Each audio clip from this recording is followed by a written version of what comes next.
सबसे ज्यादा इस क्वेश्चन को पूछा जाता है, इसी क्वेश्चन में सबसे ज्यादा डर लगता है, अभी तक आपने कितना कमाया? ये मतलब ये उनके लिए सबसे ज्यादा बड़ी दिक्कत वाली चीज होती है जो रिसेंटली स्टार्ट किया हो, 2-4 दिन हुए हैं, 5 दिन हुए हैं, वो 10 दिन हुए हो और अभी तक उन्होंने ज्यादा अर्निंग नहीं की हो, उनके लिए बहुत ही खतरनाक और भयंकर वाला क्वेश्चन है ये।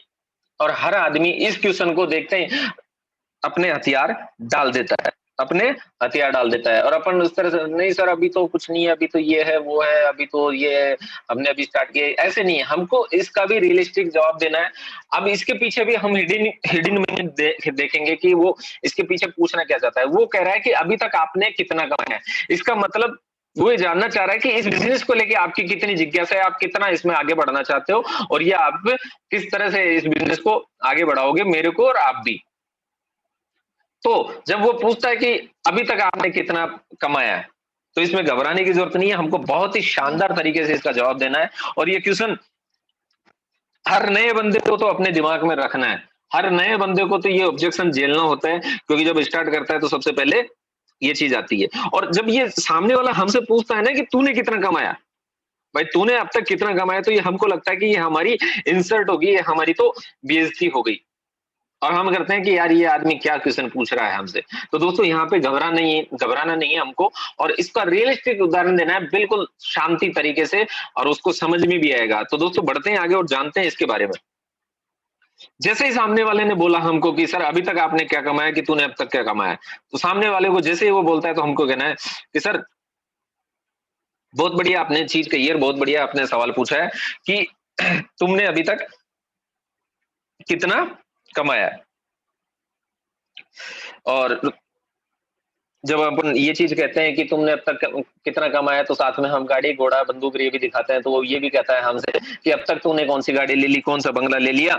और ये जो क्वेश्चन पूछता है ना, वो ऐसे नहीं पूछता हमसे अच्छा भाई तूने कितना कमा लिया आज तक, वो बहुत ही मतलब स्टाइल से पूछता है, हाँ भाई तूने अब तक कितना कमाया बता तो सही, तू बहुत गाड़ी घोड़ा वगैरह सब कुछ दिखा रहा है, बता कितना कमाया, बहुत स्टाइल से पूछता है। उस टाइम हम क्या है कि ईगो पे थोड़ा सा कर लेते हैं और हम नेगेटिव होते हैं। देखिए मैं आपको एक चीज बताना चाहूंगा कि दुनिया में कोई व्यक्ति नेगेटिव नहीं होता, हर आदमी अपने परिवार को आगे बढ़ाना चाहता है, अपने सपने को पूरा करना चाहता है, अपने आप को आगे बढ़ाना चाहता है, सब कुछ करना है। अब यहाँ पे अपने आप को क्या करना है, जैसे ही हमारे पास ये सवाल आया है, ये चीज आए, तो हमको स्माइल करना है और एक्सेप्ट करना है और कहना है कि आपने बहुत अच्छा सवाल पूछा है सर, बहुत अच्छा सवाल आपने पूछा है और आप जो सवाल पूछा है इसका मतलब आप नेटवर्क मार्केटिंग के बारे में जानकार हो।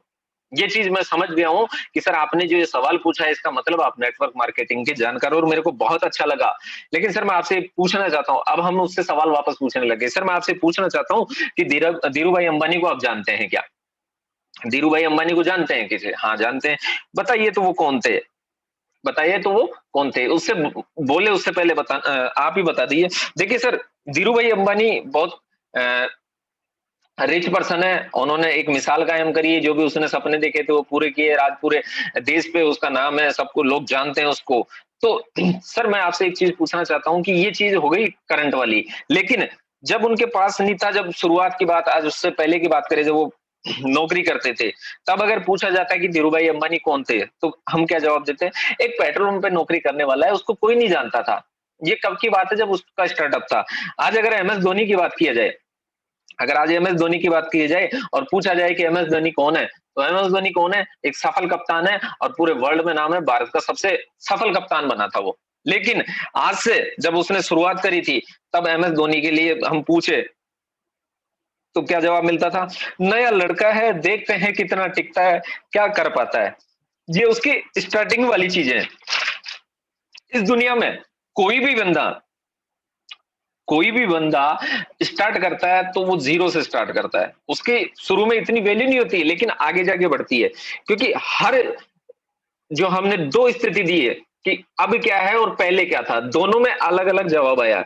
हर व्यक्ति पहले दिन इतना बड़ा नहीं होता है और उसी तरह से आज मैं 5 से 10 लाख रुपए नहीं कमा रहा, लेकिन आने वाले समय से यहाँ मैं बहुत ज्यादा अर्न करूंगा। आने वाले समय में मैं बहुत ज्यादा अर्न करूंगा। आपने यहाँ पे एक अपना विश्वास दिखाया, उसको बताया कि मैं इतना कॉन्फिडेंट हूँ इस बिजनेस में, इस सिस्टम में। आज मैं स्टार्ट किया है, अभी मेरी शुरुआत है। अभी मेरी शुरुआत है, शुरुआत में कोई भी आदमी सक्सेस नहीं होता। धीरे-धीरे बिज़नेस का स्टार्टअप होता है और आगे बढ़ता जाता है और आगे से आगे सक्सेस हो जाता है। तो यहाँ पे हमको हमारा विश्वास दिखाना है। विश्वास दिखाना ज़रूरी क्यों होता है? क्योंकि ज़िंदगी श्वास से चलती है और बिज़नेस विश्वास से चलता है। ज़िंदगी श्वास से चलती है और बिज़नेस विश्वास से चलता है। इस चीज़ का विशेष ध्यान रखें। जब आपसे कोई पूछे कि इस बिज़नेस में तूने क्या कमाया, अब तक क्या अर्न किया है, तो यहाँ पे घबराने की ज़रूरत नहीं है। बिल्कुल स्ट्रिक्टली शानदार तरीके से उसको आंसर हमको देना है कि सर इस दुनिया में 2-4 एग्ज़ाम्पल मैंने अभी जैसे बताया, धीरूभाई अंबानी, महेंद्र सिंह धोनी, शाहरुख खान, एवरीथिंग किसी का भी पूछ सकते हैं कि आज से पहले नवाजुद्दीन सिद्दीकी जब मुन्ना भाई एमबीबीएस में आया था तो उसको कोई नहीं जानता था, लेकिन आज इस दुनिया में हर बंदा नवाजुद्दीन सिद्दीकी को जानता है। क्यों जानता है? आज उसने उस मुकाम तक पहुँच चुके हैं। तो सर आज मेरी शुरुआत है, लेकिन मैं आपको बताना चाहूँगा कि यहाँ से मैं बहुत कुछ अर्न करने जा रहा हूँ आने वाले समय में।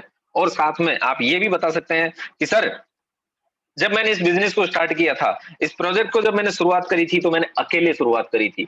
ये आपका सोने पे सुहागा वाला आंसर होगा इस जगह। आपने यहाँ तक पूरे विश्वास और कॉन्फिडेंस से उसको बताया, इसके बाद में आपको क्या बोलना है। इसके साथ सर मैं आपको ये एक चीज़ और बताना चाहता हूँ कि इस बिज़नेस की जब मैंने शुरुआत करी थी, जब इस बिज़नेस को मैंने स्टार्ट किया था, तो मैंने अकेले ने स्टार्ट किया था। जब मैंने बिज़नेस की शुरुआत करी थी, तो अकेले ने स्टार्ट करी थी और आज मेरे साथ 25 लोगों की टीम हो चुकी है। आज मैं अकेला नहीं हूँ, मेरे साथ 25 लोगों की टीम हो चुकी है और 25 लोगों के साथ में मैंने काम स्टार्ट कर दिया और 25 लोग मेरे साथ में काम कर रहे हैं। अब हम यहाँ क्या करते हैं कि बढ़ा-चढ़ा के बताने की कोशिश करते हैं।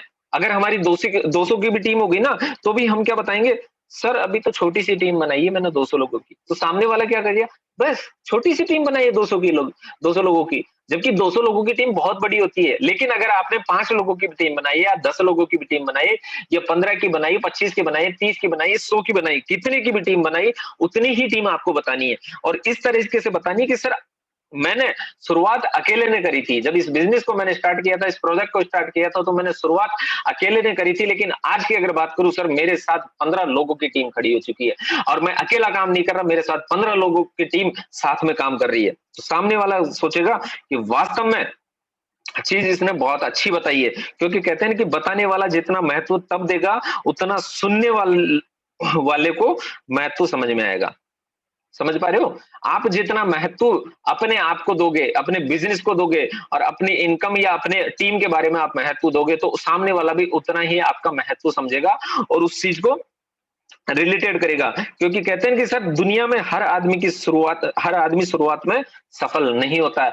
यहाँ से मैं बहुत कुछ आने वाले समय में अर्न करने वाला हूँ। शुरुआत मैंने अकेले नहीं करी थी, लेकिन आज मेरे साथ 15 लोगों का, 20 लोगों का, 25 लोगों का, 30 लोगों का, जितना भी आपका है, उतना ही बताना है।